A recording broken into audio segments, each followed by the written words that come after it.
Untuk hari ni, okay, untuk hari ni saya, Maisara dan Ashikin. Okay, ni sesi presentation paling last. Okay, sabar. Kalau ngantuk, sabar sikit je lagi.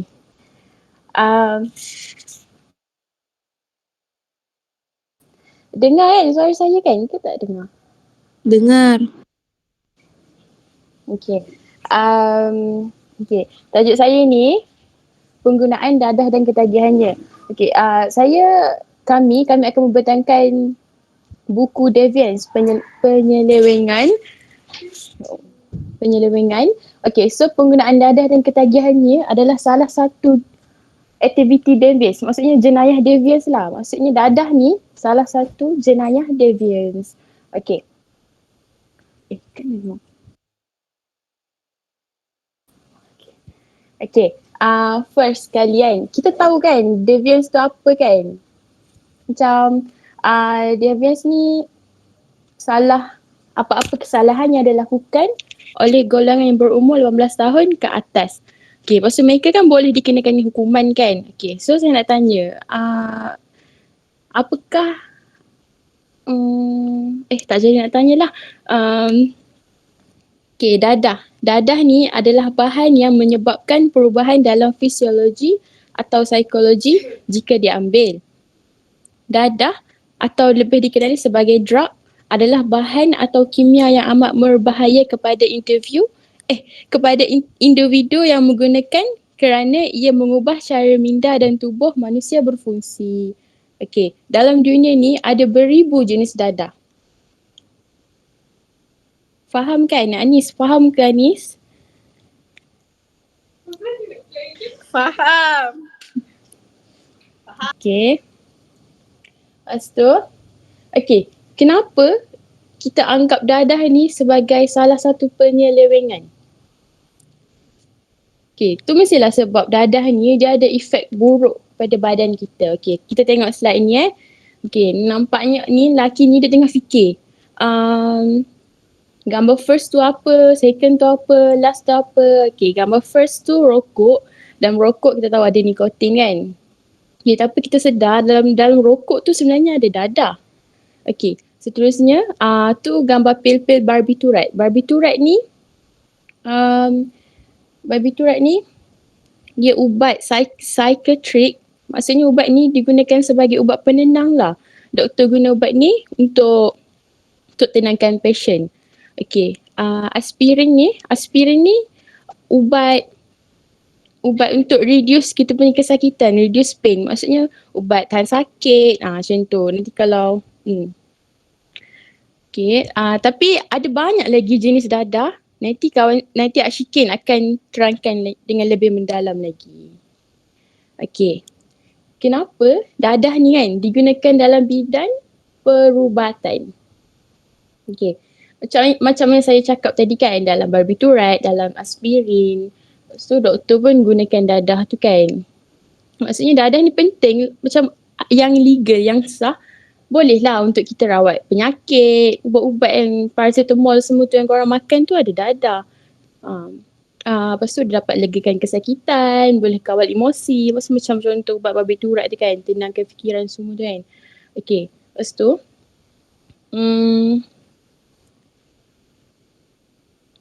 macam yang saya cakap tadi kan, dadah ni boleh juga dianggap sebagai penyelewengan. Macam kenapa yang boleh dadah ni dianggap sebagai penyelewengan? Tadi saya dah cakap yang dadah ni boleh beri efek yang buruk kan.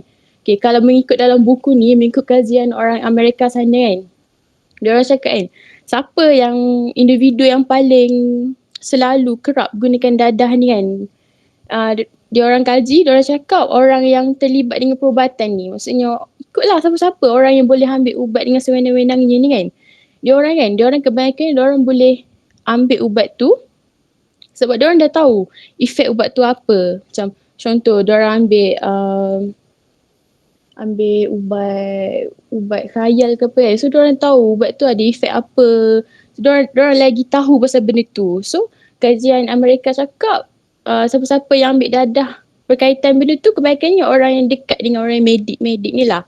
Macam tu. Faham kan?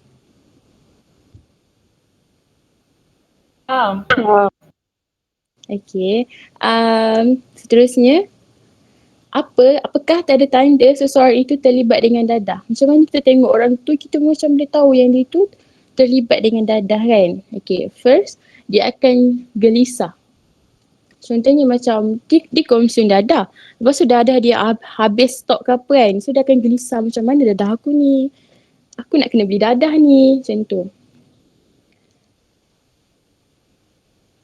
Lepas tu seterusnya, akademik dan prestasi kerja seseorang itu merosot. Inilah bila kita terlibat dengan dadah ni kan, kita punya mental pun macam dah tak stabil, fizikal kita pun macam nampak orang cakap macam nampak merosot lah. Orang kata tengok macam kenapa dia ni macam tak pergi kerja semua kan, dia effect lah semua benda tu. Akademik pun macam makin malas ke apa lah, dia macam tidur, penat, dadah, khayal semua kan. Okay, lepas tu mengabaikan penampilan diri. Bila dia dah ambil dadah ni, dia dah tak kisah dah pasal dia punya penampilan diri, nak kena pakai kemas-kemas apa tak. Yang dia kisah pasal dadah, nak ambil dadah, macam tu. Lepas tu perubahan emosi secara tiba-tiba, kelihatan letih, mamai dan tidak berdaya. Kalau dia tak konsum dadah hari tu, maybe dia akan letih, dia akan mamai. Lepas tu akan ada jugalah kes-kes yang jenayah tu kan, bila contoh macam anak dia tu, dia ambil dadah, lepas tu dia tak ada duit. So kat situlah dia mula peras ugut mak dia nak duit semua tu. Dari situlah terjadinya berbagai-bagai kes jenayah. Okay, untuk subtopik yang pertama, jenis-jenis dadah yang haram akan dikendalikan oleh Ashikin Fatinin.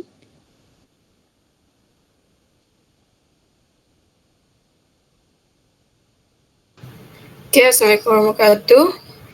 Saya akan menerangkan jenis-jenis dadah yang haram.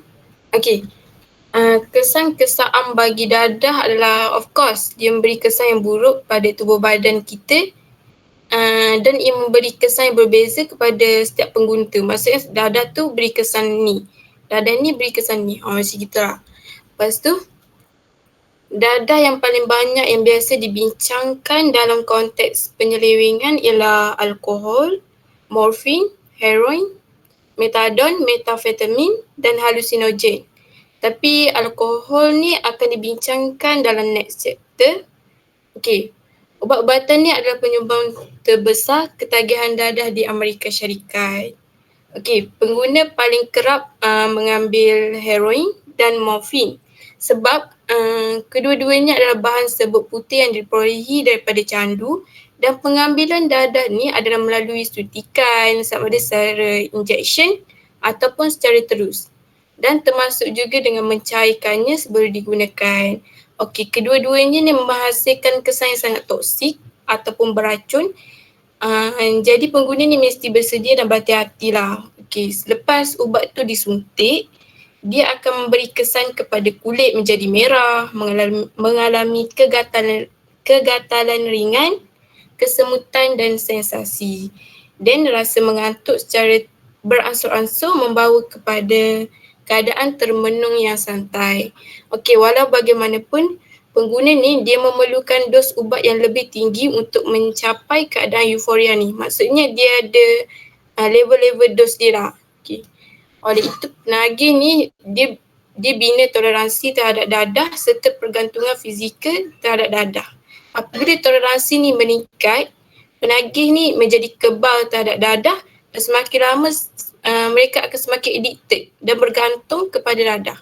Okey, macam contohlah seorang penagih morfin ni dia boleh bertolak ansur dengan dos setinggi 78 grains dalam masa 16 jam. Tapi dos ni dia cukup untuk membunuh 12 ataupun lebih yang bukan penagih. Okay.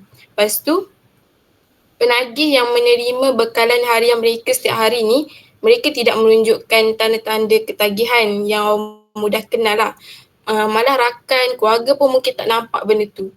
Tapi, jika penagih ni tidak mendapat bekalan harian mereka, mereka ni akan menunjukkan gejala ketagihan yang jelas, seperti rasa gelisah, resah, ketakutan, macam tu. Lepas tu, Jika penagih ni tak boleh dapatkan dadah tu untuk melegakan kesan ni, dia akan memberikan kesan kepada tekanan mental dan fizikal yang besar kepada diri mereka. Okey, yang kedua adalah metadon. Metadon atau dikenali sebagai dolofin iaitu analgesik narkotik sintetik yang asalnya dibangunkan di Jerman. Okey, program rawatan untuk penagih heroin telah menggunakan alternatif ni untuk sesetengah orang je lah. Okey, program penyelenggaraan metadon ni membekalkan satu dos kepada penagih yang boleh bertahan sehingga sehari. Okey, lepas tu dia ni diberikan dalam 3 bentuk, pil, cecair suntikan ataupun diberikan secara oral. Okey, seterusnya metafetamin. Okey, yang dibuat di makmal dan menghasilkan kokain. Ia ni menyerupai kokain dalam aspek lain juga. Kerana kedua-dua ni serbuk putih. Dia biasa diambil dengan mendehus atau suntikan. Okey, kokain tinggi mungkin bertahan selama setengah jam. Manakala metafetamin ni, ubat ni akan menghasilkan rasa high. Lepas tu metafetamin ni, dia memberi pengguna tenaga jangka panjang. Dan sesetengah tu mungkin kekal terjaga untuk beberapa hari pada satu masa dan mereka sentiasa rasa penuh tenaga. Dan metafetamin ni, dia boleh dibuat sendiri daripada bahan yang sedia ada dan sah penggunaannya. Ubat ni telah meningkat dalam beberapa tahun kebelakangan ini, terutamanya di Midwest. Okey, penggunaan metafetamin ni secara berterusan telah diisytiharkan sebagai masalah utama, mungkin lebih daripada kokain ataupun heroin. Okey, yang last hallucinogens. Okey, hallucinogens ni dihasilkan daripada tumbuhan seperti meskalin, iaitu cendawan tertentu. Okey, sebahagian besarnya diperbuat daripada asid lisergik. Okey, para saintis ni tidak memahami dengan jelas semua tindakan fisiologi yang melalui halusinogen ni yang menghasilkan kesannya. Okey, walaupun mereka jelas memulakan kesan kimia pada otak, belum ada yang dapat menjelaskannya dengan lebih tepat. Okey, observation ni tak menganggap dadah ni sebagai ketagihan psikologi atau fizikal, tapi rasa sensasi tu kadang-kadang menyenangkan bagi setiap pengguna tu. Okay, next. Okay, kegunaan marijuana. Marijuana ataupun dikenali sebagai ganja. Okay, marijuana ni ia ubat terlarang yang paling banyak digunakan di Amerika Syarikat. Okay, majoriti penduduk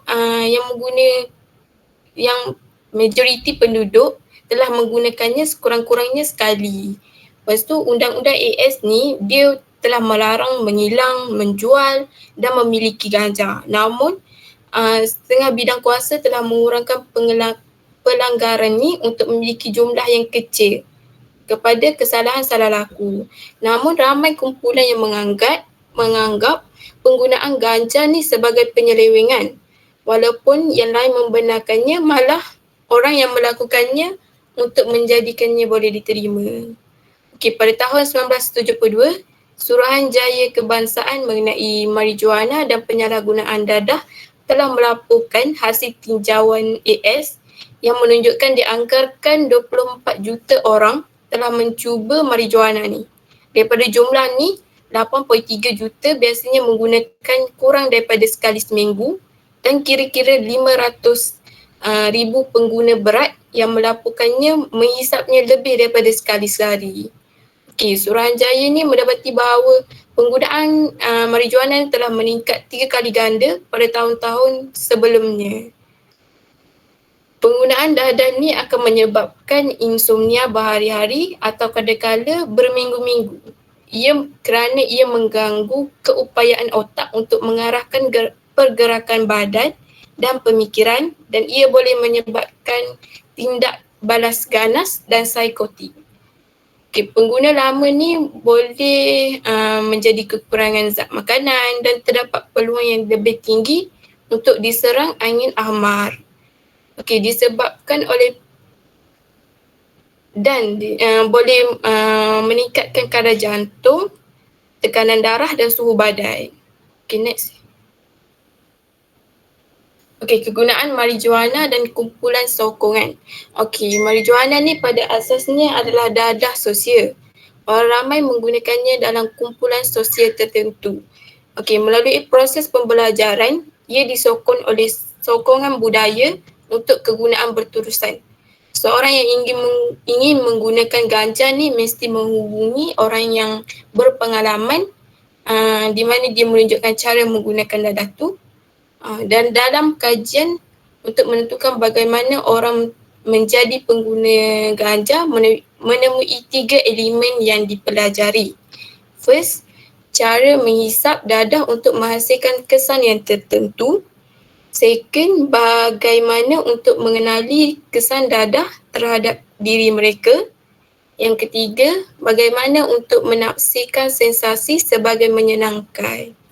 Okay, yang first, pengguna yang belum biasa guna dadah ni akan berasa tidak high lah kerana mereka tidak mengetahui teknik yang betul.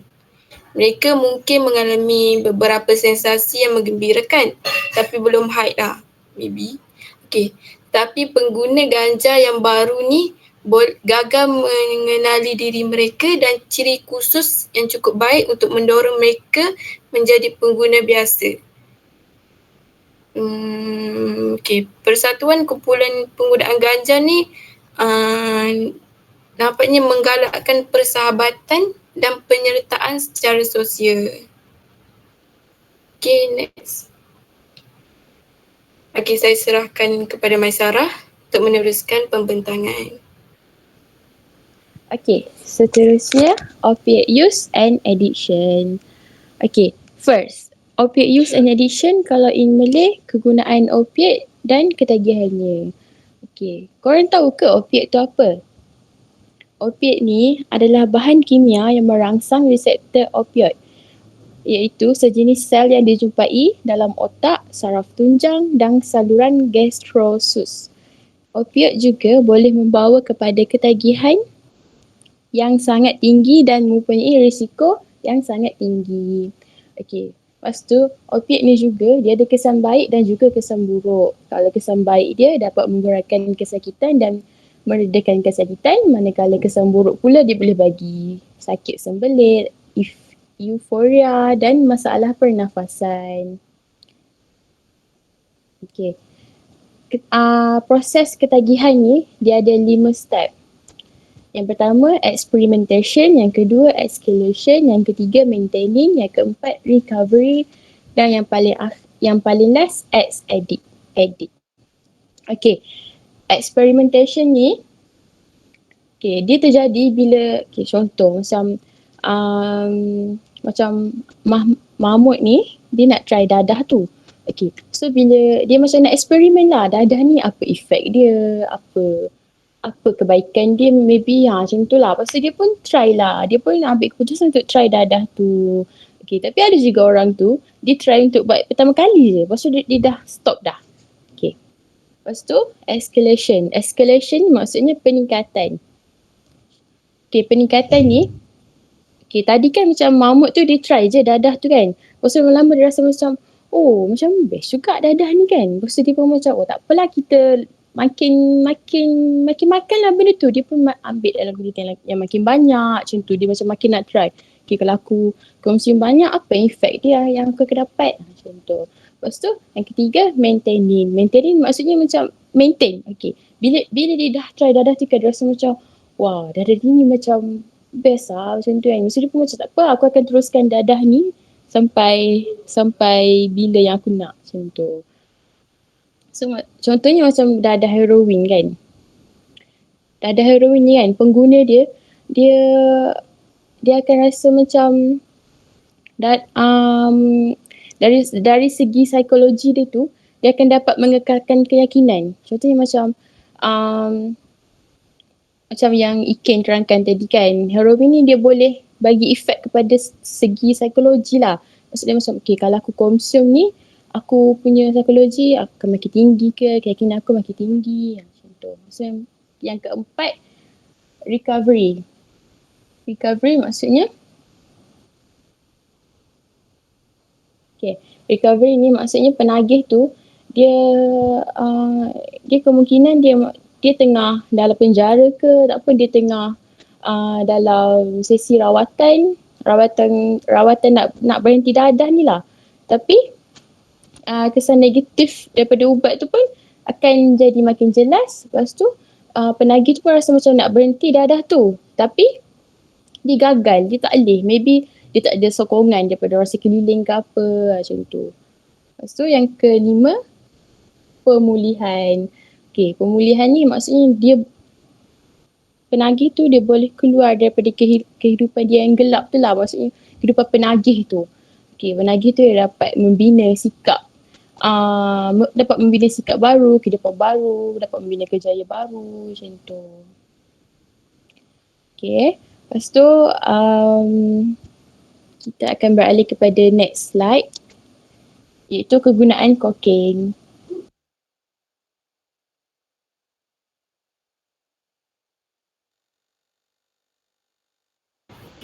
Okay, kegunaan kokain. Next ni. Okay, apabila kokain ni ditemui pada tahun 1800. Betul? Okay, betul.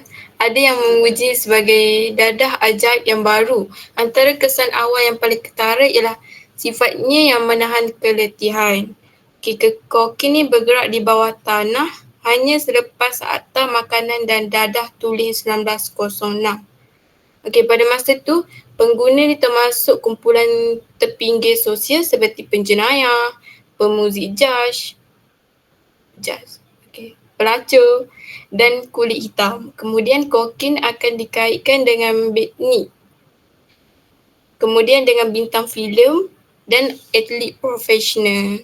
Okey, menjelang pertengahan abad, kokain adalah komoditi yang jarang ditemui dan eksotik. Ia telah menjadi ubat kepada orang-orang yang kaya.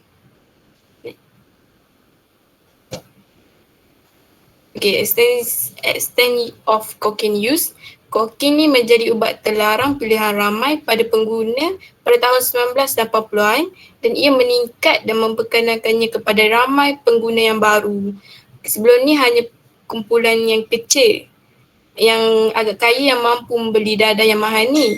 Namun kejatuhan harga untuk beberapa bentuk ubat ni telah menggalakkan penyebaran kokain di kalangan semua segmen penduduk dan di seluruh kawasan negara. Okay, ramai yang menganggap penggunaan kokain ni sebagai masalah kesihatan yang utama. Anggaran daripada pertengahan 1980-an berjumlah pengguna biasa kira-kira 10 juta. Dengan mungkin 5,000 orang setiap satu hari pertama mencuba ubat tu. Okay, pada tahun 1990-an, tinjauan daripada Institut Dadah Kebangsaan menganggarkan bahawa pengguna kokain setiap hari ataupun hampir setiap hari telah meningkat. Tetapi penggunaan kokain secara casual merosot lebih daripada 70% daripada 1985 hingga 1990. Anggaran yang lebih baru menunjukkan bahawa penggunaan kokain ni memuncak pada tahun 1980-an dan telah menurun secara berterusan sejak masa tu. Okey, bilangan pengguna kronik mungkin kekal stabil, manakala pengguna oleh pengguna sekali-sekala ni telah menurun. Okey, Pejabat Dasar Kawalan Dadah Kebangsaan telah meletakkan angka pengguna kokain semasa pada kira-kira 6 juta, turun daripada anggaran hampir 10 juta pada tahun 1988. Okey, anggaran terkini meletakkan angka tu kurang daripada 6 juta. Next. Okey, kaedah penggunaan kokain. Dengan kokain, pengguna telah menemui bahan serba boleh yang boleh memberikan mereka dalam pelbagai cara. Okey, pengguna Amerika Selatan ni telah lama menghisap pes kokain yang mengandungi 40 hingga 90% kokain tulen. Pengguna di Amerika Syarikat ni telah menemui semula kaedah pemberian ubat ni. Okay, ramai pengguna kronik mengambil kokain ni dengan suntikan intravena dan kaedah ini membenarkan pengguna menggabungkannya dengan ubat yang lain. Gabungan kokain dan heroin dipanggil sebagai speedball yang boleh meningkatkan rasa euforia.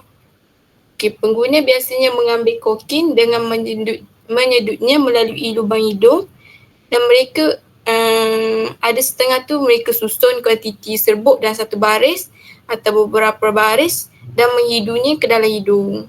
Selalunya melalui straw kecil. Kokain yang diberikan dengan cara ini akan menghasilkan sensasi yang agak singkat dan berlangsung kira-kira 20 hingga 30 minit. Tempoh pendek kesan ubat ini telah mendorong sesetengah pengguna tu untuk mengambil berbilang dos. Akibat penggunaan kokain ni yang first pada otak. Kokain ni dapat memicu gangguan fungsi otak dan salah satunya produksi hormon dopamin iaitu senyawa kimia yang berperanan menyampaikan rangsangan ke seluruh tubuh. Yang kedua, jantung. Penggunaan kokain ni dapat meningkatkan denyut jantung dan tekanan darah serta mempersepitkan pembuluh darah yang menghantar darah ke jantung.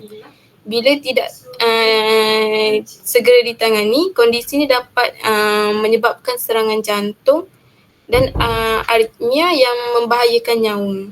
Yang ketiga, kepada kulit. Penggunaan kokain dengan cara suntik ni berisiko menyebabkan infeksi pada kulit dan kawasan sekitarnya termasuk otot.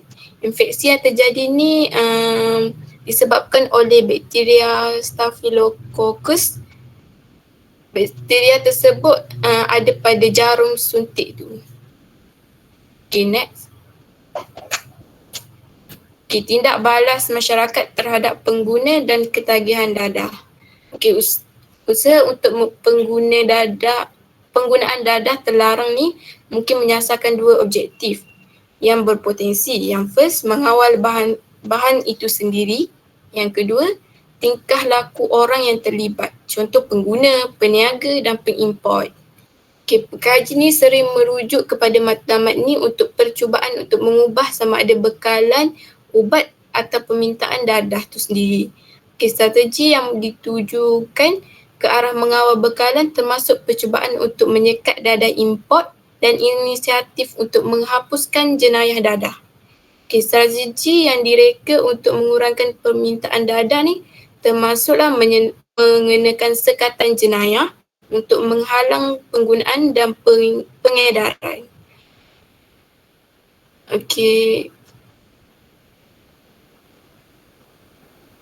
Next slide. Yang first, menggunakan sekatan jenayah. Dua sudut pandangan mendominasikan pembincangan mengenai dasar awam terhadap dadah. Yang first, ahli undang-undang. Yang kedua, perspektif kesihatan awam. Perspektif legalif ni memandang dadah dan penggunaannya sebagai masalah undang-undang yang perlu ditangani dengan sekatan jenayah dan institusi. Tapi perspektif kesihatan awam atau kebajikan sosial ni melihat dadah tu sebagai tingkah laku dan isu yang perlu ditangani dengan lebih aktif oleh sumber komuniti daripada undang-undang. Akta Makanan dan Dadah pada tahun 1906 dan Akta Harrison pada tahun 1914 membuat percubaan langsung untuk menyekat atau menghapuskan penggunaan ubat-ubatan yang tidak diingini melalui sekatan undang-undang. Hal ini disokong oleh bilangan kumpulan reformasi termasuk Persatuan Perubatan Amerika. Undang-undang ni mewakili alat utama untuk mempengaruhi penggunaan dadah di negara AS. Patutkah undang-undang tu melarang dadah? Negara yang berbeza menunjukkan pelbagai aplikasi undang-undang jenayah sebagai mekanisme kawalan sosial terhadap dadah. Sebagai contoh, kat Malaysia dan Singapura, kesalahan untuk memiliki 1 kg hashish ataupun 20 GM heroin automatik membawa kepada hukuman mati. Kesalahan serupa di Denmark membawa hukuman hanya 60 dan 90 hari. Setakat ni usaha untuk kriminasikan penggunaan marijuana ni tidak begitu berkesan di Amerika Syarikat. dan aplikasi undang-undang untuk menyekat penggunaan dadah telah mencetuskan kontroversi dalam AS. Setengah tu menyokong strategi diskriminasi tu, menghapuskan dan mengurangkan hukuman undang-undang untuk penggunaan dadah sambil mengekalkan sekatan jenayah bagi mereka yang menjual ataupun mengedarkan dadah. Okey, yang ketiga, program bantu diri penagih. Okey, penagih juga boleh mendapatkan bantuan dalam berhenti dadah melalui kumpulan bantu diri yang dikendalikan oleh bekas penagih sendiri seperti NA, Sinanon dan pelbagai kumpulan tempatan. Okey, NA ni dia diasaskan pada 1948 oleh bekas penagih dadah dengan model rawatan yang serupa dengan alkoholik. Anonymous. Okay, ia memerangi penagihan dadah melalui organisasi tidak formal. Ahli NA ni mengakui kesukaran yang dihadapi bekas penagih ni semasa mereka ni cuba menahan diri daripada menggunakan dadah ni. Mereka ni cuba menyediakan sokongan sosial yang besar yang menggalakkan matlamat ni. Okay, cawangan ni beroperasi di kebanyakan bandar besar di AS dan di Kanada. Okay, setiap ahli yang baru ni, dia perlu membentuk persatuan yang rapat dengan ahli yang lebih berpengalaman dan mereka yang menawarkan nasihat dan menjawab panggilan untuk bantuan sama. Seperti Alcoholics Anonymous. KNA ni menggantikan norma dan sikap yang memihak kepada penggunaan dadah dengan menentang penggunaan dadah. Penyelidikan menawarkan sedikit maklumat kukuh tentang keberkesanan NA, tapi organisasi ni nampaknya kurang berjaya berbanding Alcoholics Anonymous. Okey, saya akan serahkan kepada Maisarah. Okey, saya akan menerangkan punca-punca pengambilan dadah dan kesan pengambilan dadah. Okey. Punca pengambilan dadah. Okey, yang pertama, perasaan ingin mencuba. Okey. Maksudnya kat sini kan, contoh macam Mamat tu lagi. Okey, Mamat tu dia macam rasa macam apa kesan dadah tu rasa macam best juga rasa dadah tu. Dia rasa macam tak apalah, aku kena try ni. So, perasaan ingin mencuba tu merupakan salah satu punca seseorang tu terlibat dengan penyalahgunaan dadah. Okey, lepas tu next, terikut dengan budaya. Okey, terikut dengan budaya ni kalau mengikut kajian dalam buku ni kan, orang Amerika sana memang kebanyakannya mereka memang consume dadah tu. Okey, lepas tu yang ketiga, tekanan. Tekanan maksudnya tekanan daripada kerja, tekanan daripada study ke apa. So diorang rasa macam kalau konsum dadah ni, tekanan diorang akan rasa macam, ya diorang boleh heal lah. Masa diorang tengah high tu, diorang akan rasa macam, okay tak apa, aku lupa masalah aku, macam tu. Padahal bukan boleh solve, bukan problem tu kan. Okay, next, tujuan merawat. Okay, dalam perubatan lah. Maksudnya diorang konsum benda tu, macam doktor bagi ubat tu untuk tahan kesakitan seorang tu. Lepas tu, okay, kesan dadah kepada diri kita. Okay, yang pertama, kewangan akan menjadi tidak stabil. Okay, yelah dadah tu bukannya murah kan, mahal kan. So, bila mahal, diorang akan ada masalah lah untuk beli dadah tu. Nak konsum dadah tu lagi, hari-hari semua, lepas tu kos semua kan. Okay, lepas tu prestasi pelajaran akan merosot. Bila dah ambil dadah tu, sudah semestinya lah dia macam tak boleh fokus. Macam, yelah kerja duk high je kan. Okay, lepas tu yang ketiga, kesihatan mental. Kesihatan mental seseorang tu juga akan terjejas lah maksudnya kat sini. Maksudnya macam maybe dia punya emosi tak stabil ke kan. So jadi terjejas semua benda. Okay, yang keempat, kebersihan dan kesihatan diri akan terjejas.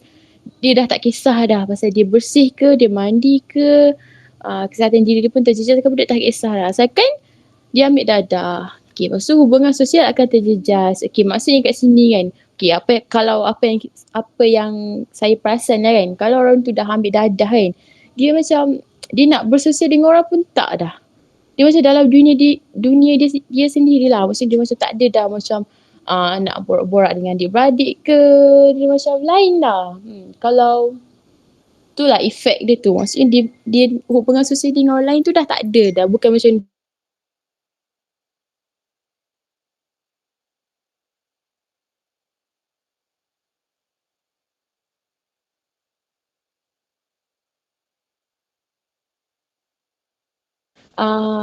through media masa ni kita boleh sebar yang dadah ni ada efek buruk dia pada diri kita semua kan. Okay, so kita boleh hebah lah melalui media masa ni. Yang kedua, pembangunan kerohanian diri. Maksudnya daripada sudut rohani tu kita kena mantap sikit. Maksudnya kita kena mendekati diri dengan Tuhan ke macam tu. So yang ketiga, ceramah ataupun pendadahan mengenai penyalahgunaan dadah. Macam kempen semua tu lah. Okay. Yang keempat, sokongan masyarakat ataupun sokongan orang sekeliling. Okay. Antara keempat-empat ni, yang keempat tu paling penting lah. Maksud kita nak buat apa-apa, kita kena ada support kan daripada orang sekeliling kan. Especially macam kita orang punya family kan. Macam contoh kalau orang tu dah terlibat dengan dadah tu kan. So untuk dia stop benda tu, family lah untuk support dia tu lah belakang dia tu. Bagi semangat kat dia. Okay, Angah boleh stop dadah. Angah kena fikir masa depan semua macam tu. Okay. Okay, last summary. Okay.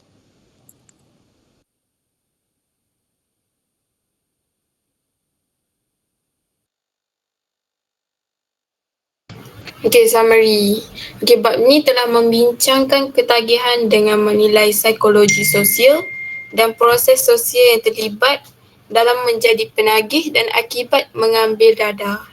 Okay, ketagihan ni berkembang melalui proses sosial pada asasnya dengan kesan yang bebas daripada sifat fizikal dadah dan kesannya kepada organisma manusia. Sebagai contoh, dalam teori Enomi Merton 1968, dia cuba menjelaskan ketagihan dadah dari segi nilai budaya atau matlamat dan akses pengguna kepada cara yang tidak sah. Okey, menurut teori ni juga, seseorang tu menjadi penagih dengan mengejar matlamat budaya tinggi yang tidak realistik. Okey, ketidakupayaan ini untuk mencapai matlamat tu melalui cara yang sah ataupun penolakan. Okay, teori ni juga mencadangkan bahawa penagih jenis baru ni bukan kekurangan kemahiran intelek ataupun sosial yang diperlukan untuk kejayaan yang sah. Sebaliknya mungkin kekurangan kemahiran peribadi yang penting atau menghadapi ekonomi dan realiti yang menggagalkan dia untuk mencapai suatu pencapaian. Okay, sebagai alternatif, teori ketagihan Linda Smith 1968 telah menekankan dua elemen. Yang pertama, penagih belajar cara menggunakan dadah daripada orang lain. Kedua, penggunaan berterusan dadah melegakan kesusahan yang disebabkan oleh pengguna yang dihentikan. Dalam bab ni juga menyatakan bahawa ketagihan heroin ni sejak sedekat lalu merupakan trend penggunaannya. Okey, trend penggunaan heroin ni menunjukkan bahawa kadar ketagihan kini mungkin menurun, tetapi peningkatan yang ketara berlaku di bandar-bandar besar dan trend ni akhirnya merebak ke bandar-bandar kecil juga. Malah penggunaan dadah dalam kalangan remaja juga sebenarnya berkembang daripada proses sosial yang kompleks yang ditentukan oleh ketersediaan tutor dan peluang untuk mengambil dadah.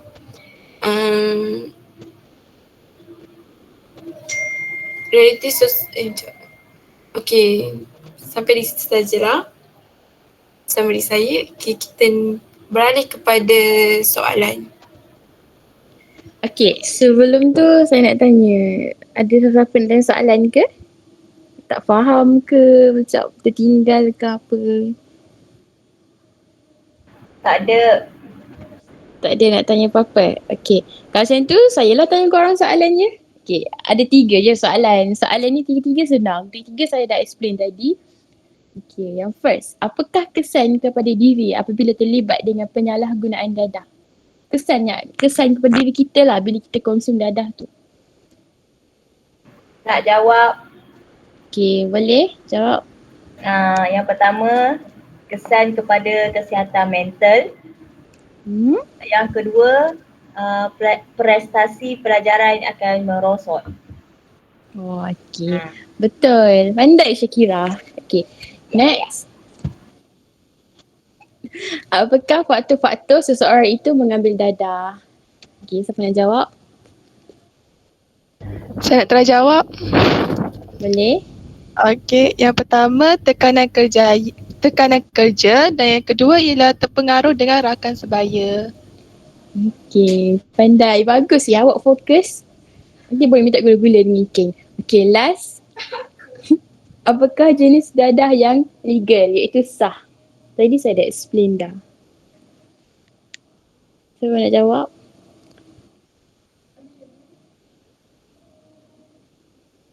Saya. Okay, Anis. Sekejap jawapan dia Awak tengah makan je. Tak apalah. Cuba jawab. jawapan dia dadah. Jawapan dia. Paracetamol. Jawab. Oh, berebut-rebut ya? Okay. Paracetamol. Paracetamol. Alia nak jawab apa? Saya rasa saya pun nak jawab dadah dalam perubatan seperti paracetamol. Oh, okay. Terima kasih. Okay, terima kasih kepada Alia, Anis, Syakira, Fatin Suraya semua sebab sudi jawab soalan saya kan. Okay, setakat ni tak ada siapa-siapa nak tanya kan? Ke ada? Tak. Okay, kalau macam tu saya akhiri pembatangan saya dengan sekian terima kasih. Terima kasih kerana fokus. Sama. Bye-bye.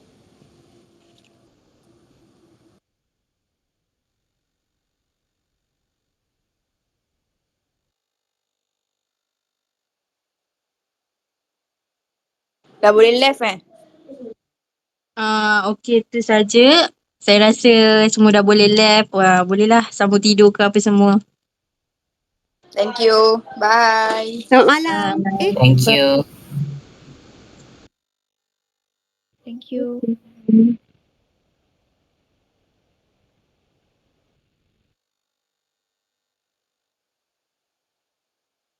Thank you.